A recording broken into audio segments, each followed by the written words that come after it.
being clear about confusion, you become clear of confusion. जिस चीज को जान लिया उससे मुक्त हो गए। जिसके भी करीब जाओगे उसके बारे में धारणाओं से, छवियों से, पूर्वाग्रहों से मुक्त हो जाओगे। जिसके भी करीब जाओगे, अगर वास्तव में करीब गए ईमानदारी से, तो उसको और अपने को एक पाओगे, दूरी मिट जाती है। जैसे गीता में अर्जुन को बोल रहे युद्ध करने के लिए, तो उसका मेन रीजन यही है कि क्योंकि वो डाउट नहीं करे ना करे, तो करके देख लो एक बार, कंफ्यूजन से मुक्त हो जाएंगे। युद्ध तो वैसे ही है, यही है। युद्ध का मतलब है इस वक्त जो भी उचित कर्म है तुम्हारे लिए। कृष्ण को युद्ध में कोई रुचि नहीं है कि लड़ाइयां होनी ही चाहिए।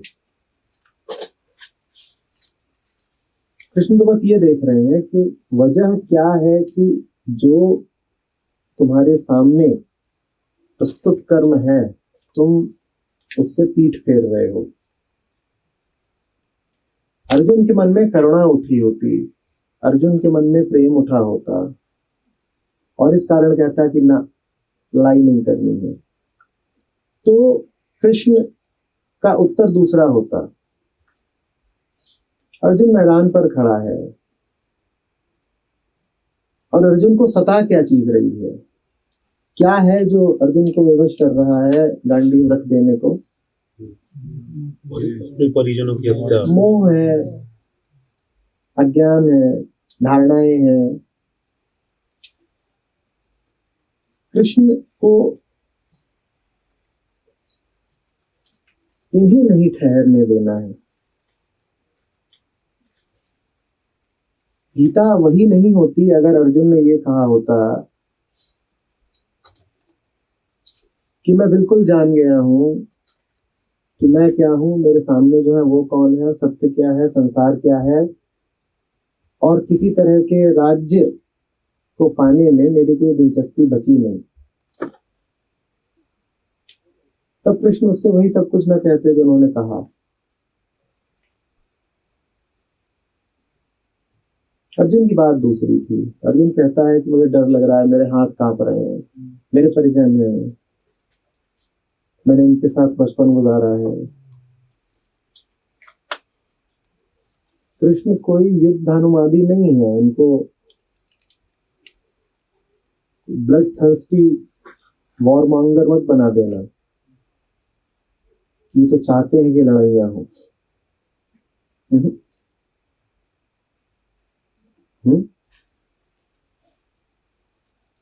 कृष्ण युद्ध के साथ नहीं है, मोह और डर के खिलाफ है।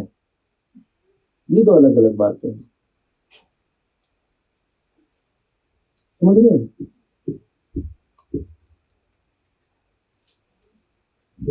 युद्ध के साथ यदि होते तो कई मौकों पर उन्होंने स्वयं ही युद्ध को टालने की चेष्टा न की होती।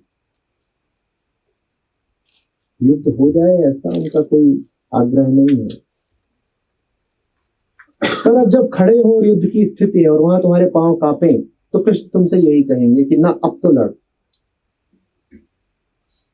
अब इस स्थिति से पीछे हटना अपने अहंकार को प्रश्रय देने जैसा है। अब तो लड़। अब जब आ गई है नौबत तो लड़। ना आई होती तो दूसरी बात थी।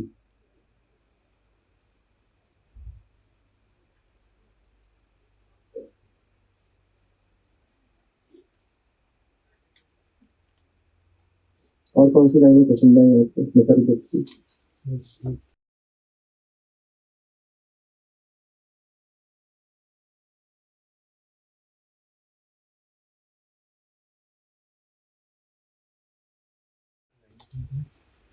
Here and now, leave the mind alone. तो मन को कैसे अकेला छोड़ सकता है? मन पे बोझ न डालते, मन के साथ अपने आप को न जोड़ के, तुम हो, मन मन है, मन को अपना काम करने दो। तुम हो जो मन पर सामग्री डालते हो अपने अनुरूप, तुम हो जो मन को विवश करते हो कि तुम्हारी पसंद की जगहों पे जाए। आंखें हैं, इधर भी देख सकती हैं, इधर भी देख सकती हैं, इधर भी देख सकती हैं, नीचे भी ऊपर भी, और बंद भी हो सकती हैं। पर तुम खुद आंखों को मजबूर करते हो कि वो तुम्हारे पसंदीदा चेहरे पे जाके थम जाए। करते हो कि नहीं करते हो? आंखों ने कभी कहा कि इतने चेहरों में एक ही चेहरे को पकड़ना? तुम उसे मजबूर करते हो। फिर तुम मन को उस विषय के ख्यालों से भर लेते हो, और फिर तुम्हें लगता है कि वो विषय जैसे तुम्हारे ऊपर चढ़ा बैठा है ना, तो तुम्हारी अपनी वृत्तियां हैं, तुम्हारे अपने विकार हैं। मन को अकेला छोड़ो, मन को मुक्त छोड़ो। मन कहीं भी जा करके नहीं बैठना चाहता। मन बहते पानी की तरह है, वो किसी का भी नहीं है और सबका है। ये जो नदी बह रही है सामने से, किसकी है? किसकी है? और सबकी है। तुम मन को किसी एक का बना देना चाहते हो। वहां पे अभी कुछ रखा हो, मान लो रुपया पैसा है, कोई ऐसी चीज तुमको पसंद है, तो तुम्हारी आंखें वहां से हट ही नहीं रही हैं। अब तुमने मन पर बेड़ियां डाल दी हैं, तुमने आंखों की स्वतंत्रता छीन ली है। आंखें अब कहीं और जा ही नहीं पाएंगी। तुमने जकड़ दे दी आंखों को। मन को अकेले छोड़ने का मतलब है मन के साथ मैं को मत जोड़ो। बुद्धि को व्यक्ति से मुक्त होकर चलने दो। An impersonal intelligence.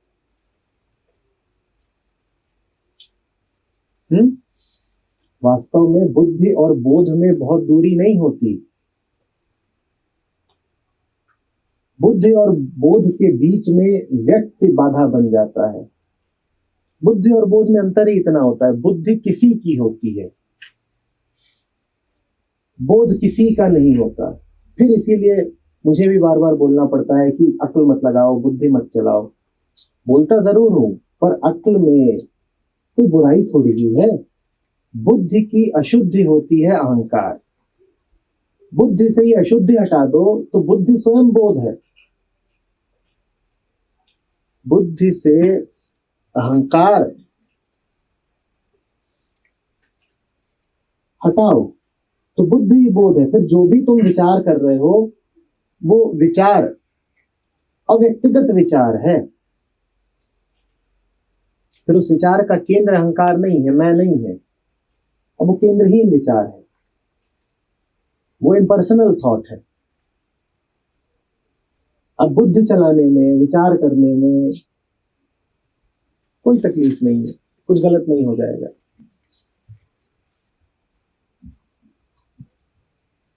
जो तड़पता मचलता मैं होता है ना, ये सारी गड़बड़ियां कर देता है।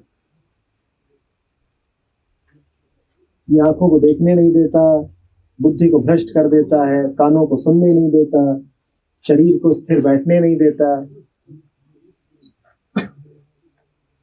जबान को सही शब्द नहीं उच्चारित करने देता। नहीं तो सब बढ़िया।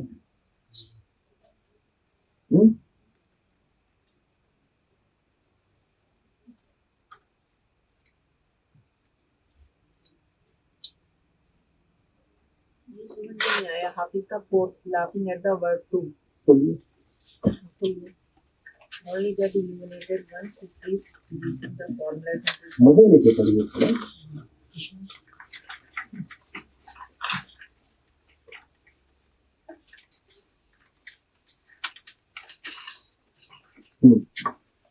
क्या इसमें? only that illuminated one who keeps seducing the formulas into form had the chance to win my heart. Only a perfect one who is always laughing at the word who can make you only of love. ये जो TWO2 है ना, ये इससे समझ नहीं आया। TWO2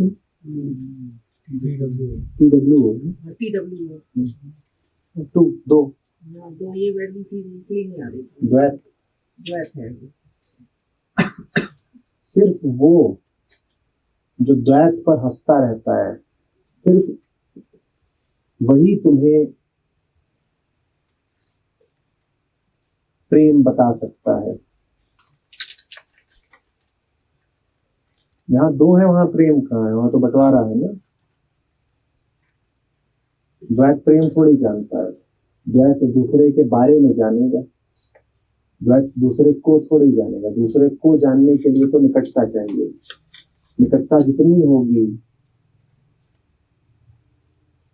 दूसरेपन का भाव, अनजानेपन का भाव उतना कम होता जाएगा ना। दूसरा जब तक दूसरा है तब तक उससे परिचय हो सकता है, प्रेम नहीं।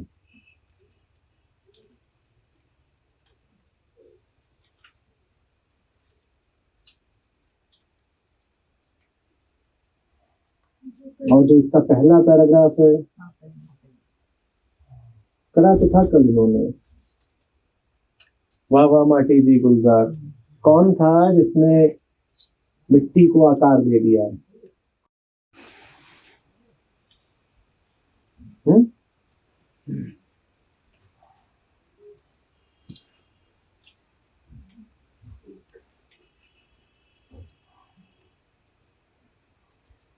Only that illumined one who keeps producing the formless into form has the charm to win my heart.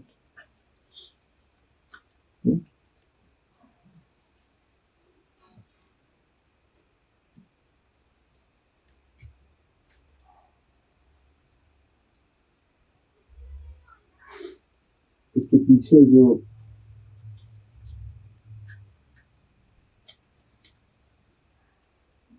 बात चलती है वो कुछ ऐसी है कि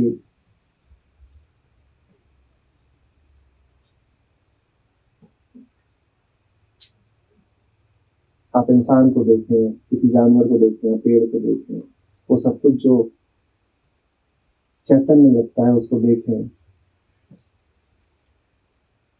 तो बहुत साफ दिखाई पड़ता है कि दो चीजें हैं जो एक में आ गई हैं। एक चेतना जो ग्रॉस है, शरीर है, मटेरियल,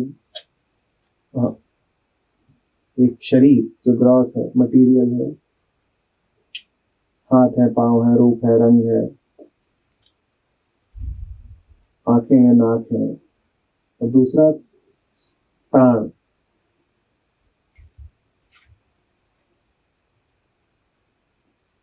आंखों के पीछे का प्रकाश,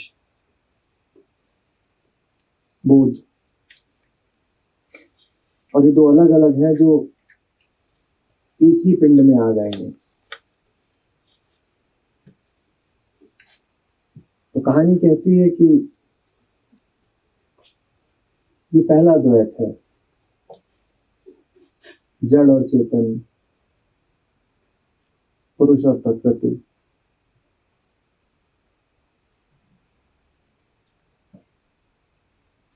फॉर्म प्रकृति की होती है, लेकिन वो फॉर्म है ये कहने वाला पुरुष होता है।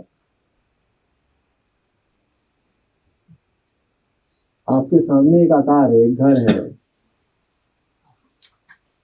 आकार घर का हो सकता है, लेकिन कोई घर दूसरे घर को नहीं देख सकता। चेतन वो जो जड़ को देखे, पुरुष वो जो प्रकृति को देखे, तो ये दोनों हमेशा एक साथ चलेंगे। आंख घर को देखेगी, घर घर को नहीं देख सकता। प्रकृति प्रकृति को नहीं देख सकती, प्रकृति पुरुष हमेशा एक साथ चलेंगे। तो ये पहला द्वैत है। प्रकृति क्या जिसे पुरुष देखे, पुरुष कौन जो प्रकृति को देखता हो। यही तो द्वैत की शर्त होती है ना, कि उसके दो सिरे होते हैं और दोनों एक दूसरे पर अवलंबित होते हैं। एक के बिना दूसरा नहीं हो सकता। तो ये पहला द्वैत है। तो जो पहला द्वैत है ये जिस बिंदु से निकलता है उसको अद्वैत कहते हैं। फिर इस द्वैत के बाद हजारों और द्वैत आ जाते हैं। फिर इस द्वैत के बाद हजारों और द्वैत है।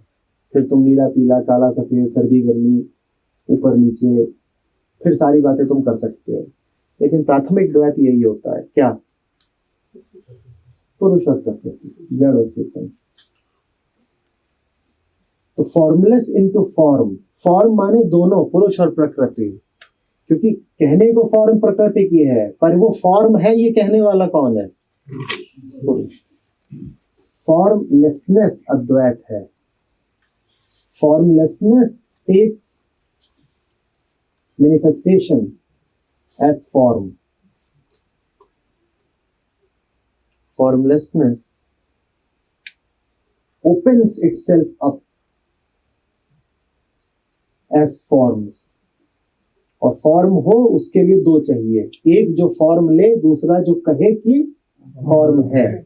जो फॉर्म ले उसका नाम है, और जो कहे कि फॉर्म है वो पुरुष है। प्रकृति पुरुष दोनों के पीछे जो बैठा है वो है द्वैत, वो है प्रथम।